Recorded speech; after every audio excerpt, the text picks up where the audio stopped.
telling my story is hard. It's like the collision of God's perfection with the messiest human possible. And it was this explosion of God's divinity, my humanity. I didn't come to know God in a church pew. I came to know Him in the wreckage of my tattered soul. And He met me where I was at. I was diagnosed with mental illness about 8 years ago, but suffered with it my whole life, not knowing. Ran from my past, ran from the pain, and finally I fell headlong into God's arms when medicine couldn't fix me, doctors couldn't fix me. I would have been marked as unfixable, unlovable, unreachable.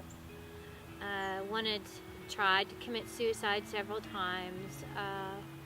It was a despair and a darkness so dark that light couldn't filter in. So it was right around that time I cried out to God and I said, I heard about you my whole life. If you're real and you can fix me, you can have me.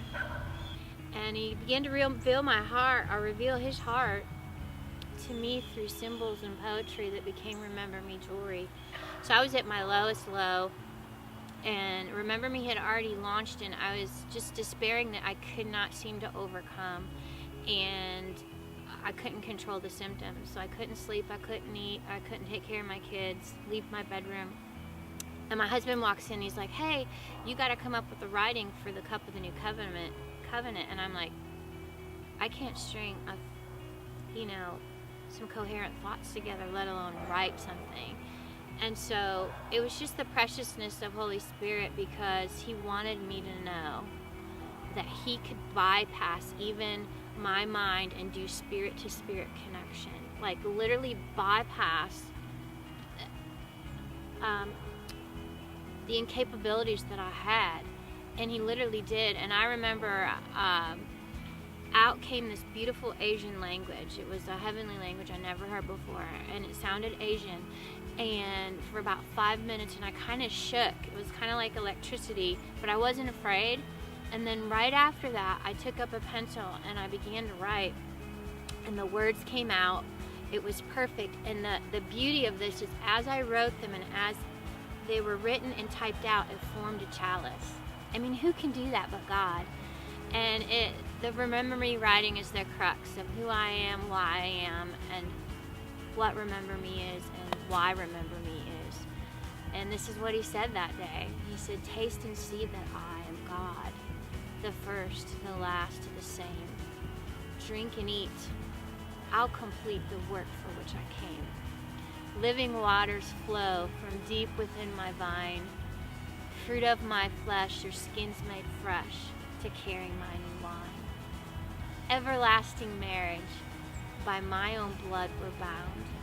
I'll never leave, to my word cleave. Your heart's now holy ground.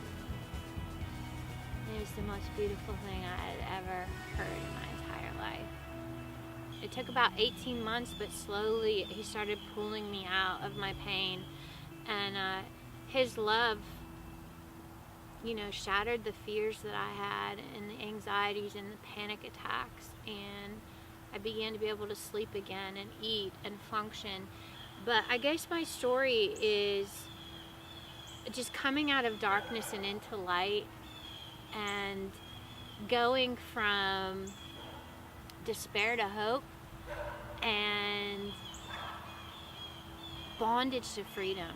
And I'm free now. I mean, I'm free to be me. I'm free to love. I'm free to forgive. I'm just free. And that's only found through Jesus. If He can use me and my mess and do something with my nothingness, and you see all this beauty come out of such pain, I just challenge you to trust God with your pain. He'll never leave you or forsake you. And there is freedom. And it's not found in a pill. It's not found in a self-help book. It's found in the arms of God. He loves you and He's calling out your name.